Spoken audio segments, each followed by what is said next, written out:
अस्सलाम वालेकुम। मैं हूँ मारिया खान।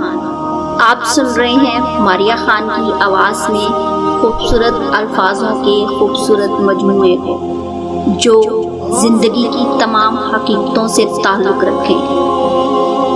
खुशामदीद मेरे चैनल में। मज़ीद अच्छे लफ्ज़ों के अच्छे मजमूए को सुनिए। शुक्रिया।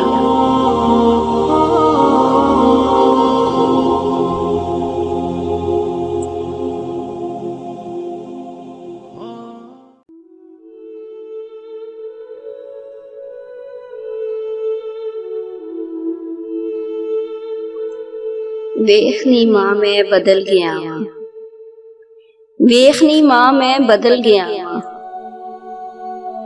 रोटी ठंडी खा लैना वां, गंदे कपड़े पा लैना वां, गुस्सा सारा पी जाना वां, हर दुख ते लबसी लैना वां,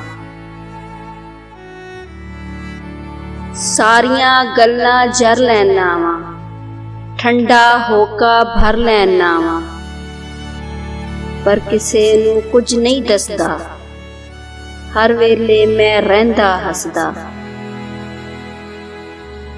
मेरे अंदर चाती कोई ना पावे, दुख तेरा मैनू खाई जावे, तेरे बाद मैनू कोई ना पुछदा, हुण ते मैं किसे नाल नहीं रुसदा।